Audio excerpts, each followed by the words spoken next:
Greetings all, greetings, greetings, greetings. Today I can see the mountains on that side, but can't see it on that side. It's obscured by mist. Humidity is high.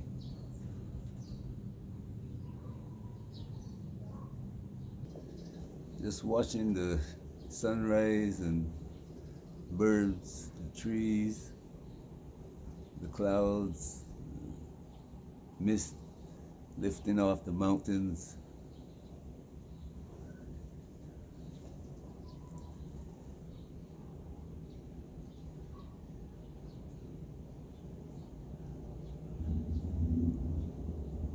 Seeing how beautiful life is around me.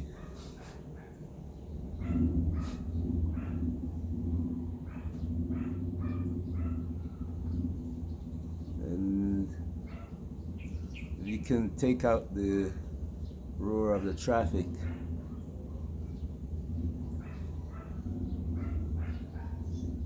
and focusing on the birds and the other sounds in the ear. It's so peaceful.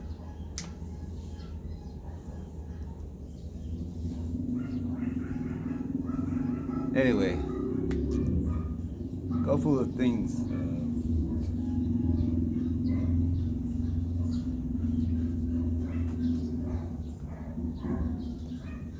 Don't know if you've been hearing about AI.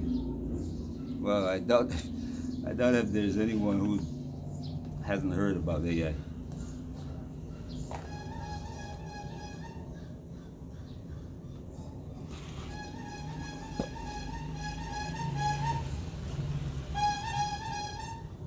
Every morning, selling whatever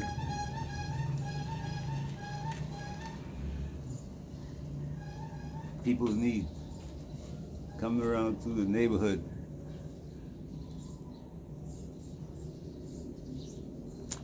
But anyway, AI.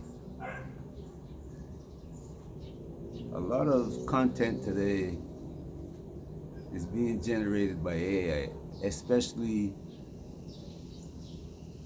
when it comes to economics and politics. What's being called geopolitics, because it all includes lifestyle actions by people who have power, wars, and that includes economic as well as the guns and bullets war, and the psychological, or what they call psyops war. People don't look at the other two. Well, I say the other two, I mean the psyops war and the economic war as being wars. But these two kill more people than the actual shooting war.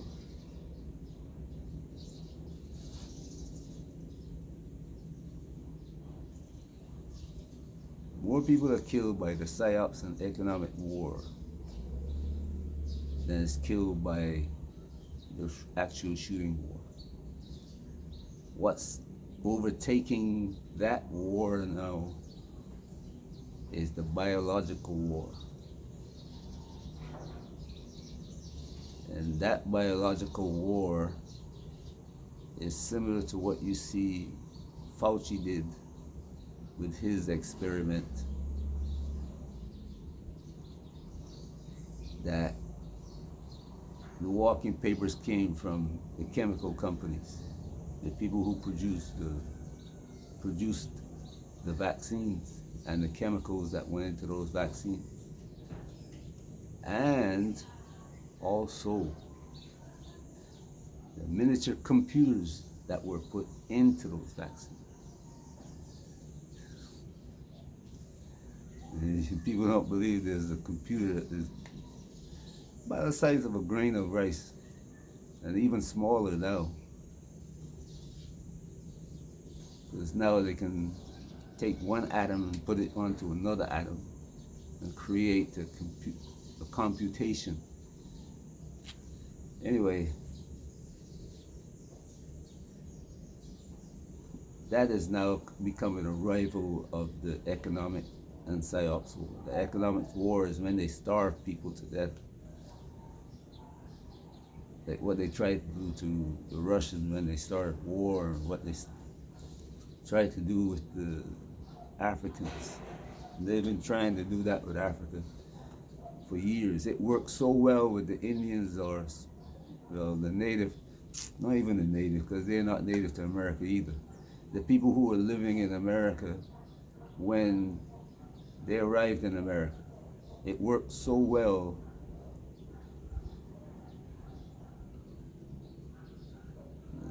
in the Americas that they decided to use it on the Africans after slavery.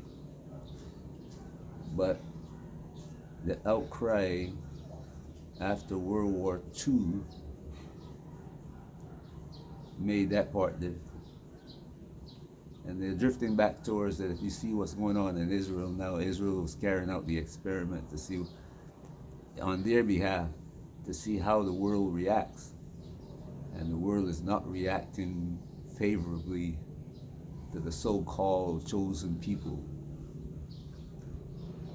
So that economic war that they tried, and now what's happening is that Africa is black people all over the world, not just in Africa. Their birth rate's increasing. But for some reason, I know the reason. The other people, birth rate are decreasing.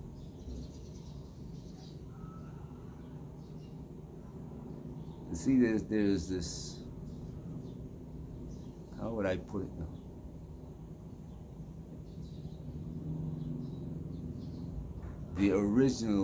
The gene that black people have is such that it mutates per its environment. And others on the planet cannot. Whenever they need a boost in their environmental mutation, they have to mate with black people. And I better not go too far into that. But the economic war was against black people. The British, if you see what the British did, well, the Australians, they call themselves now. Tasmania, they killed off everyone except for one woman, and then they put her in a zoo until she died. And few people talk about that, but they have to be a trial. The British and the Australians have to go on trial. Same thing with the French and the Belgians and the Spanish and the Portuguese. They have to be tried.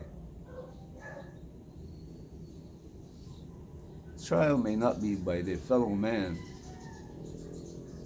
but the trial is being felt now in the genetics, where they're dying off.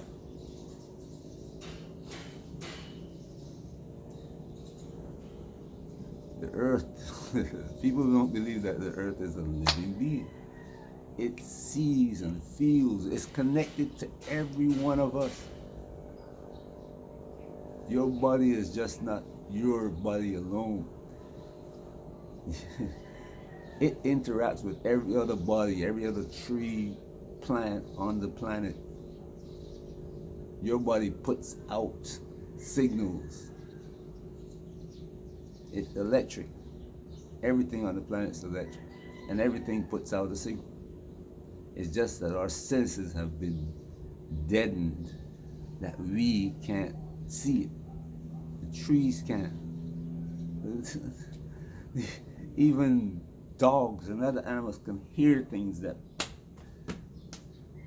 we hear but don't recognize and can't interpret. But anyway, AI is a living being. It is a means of calculating data. It is a means of storing, retrieving data.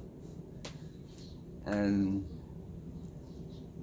people think they call it artificial, meaning that it has no life. But just like you, with the sun's energy and the food that you eat, you generate your own energy so your body can move. If an AI, a machine as they call it now, has a power source, it will continue to generate that information that was stored in there. And your body is just a storage, a place to store information. Your brain stores everything it sees. So AI does the same thing. And then it brings it back when needed. And you can put an AI machine in New York and then access it from anywhere on the planet. Now, when they combine AI with what they call robots, it's like putting a brain into a body, which is just like a person, and that body can move from place to place. As long as it has a source of energy, it can evaluate its surroundings, take in new information, evaluate that information on whether the person who programmed it wants that information or not. It might walk down the road and look at a blade of grass and says, you know what, okay, I've seen that before, I don't need to keep that information in my head. Same thing that your brain does. Your brain look at the clouds, say, yeah, today is so. It's seen it before, so it doesn't have to record it again. But anyway, much is being done by AI today, including what you see in that space that people think of as being entertainment. And that entertainment is allowing people to destroy lives.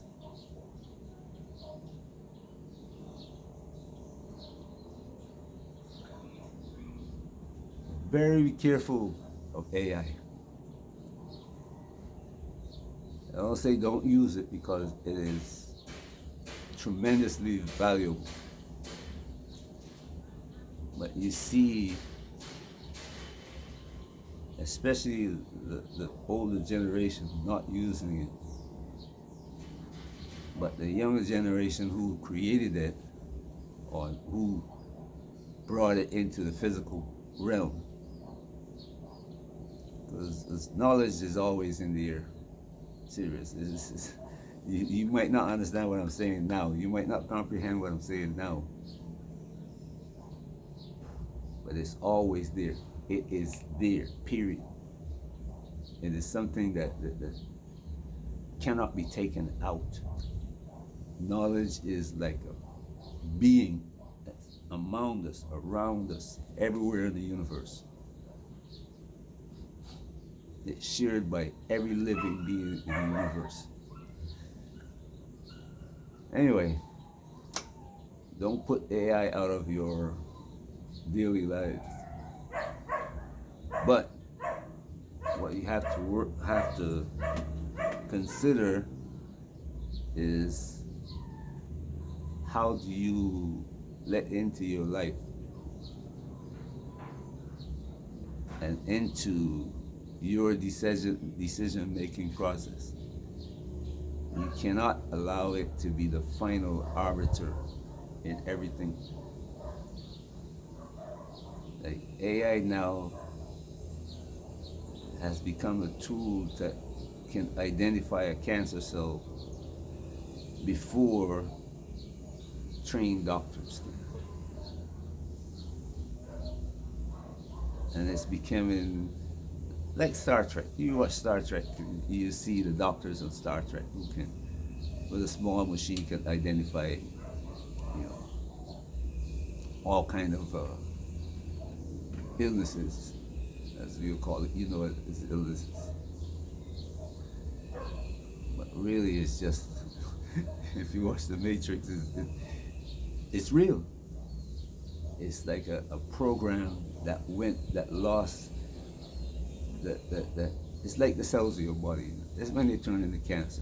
It's a normal cell, but when something went wrong in its profile, its genetic profile, and it's going to self-protection mode in your body instead of allowing your body to expel it. It go into self-protection mode and start to create its own life in your body. So now you got to remove it, and it's very difficult to remove something that's going into self-protection mode. It's like you loading up. You buy a tank and all the ammunition you can prepare for whatever is going to come, and you unload it and move it. Police are, unless they come with something bigger. So that's AI, and today it is generating a lot of information on the internet, and people are beginning to believe this information as being fact, because it's like advertising. If you put advertising in somebody's ear all the time, you begin to believe it, and then when they go out, they go buy that product. So be very careful of AI. I'll probably have to make 2 videos here, but I'll do it. Today, I'll do it. The other part of what I want to talk about is what I normally talk about. The return of the man who enslaved us to Africa. And he's being invited back by African leaders. They have stopped openly saying, come. Like the Ghanaian, you don't hear him speaking to the EU and America directly anymore. He uses indirect language. The Nigerian, he does. There's certain states in Africa where the leaders, the Senegalese, even the new guy who came in, he said, I'm encouraging Niger and Burkina Faso to come back into ECOWAS. That's what the Caucasian man wants. And that's his program. You see, he's a new president. When he came up, initially he was talking self-reliant. Now he is pushing that program.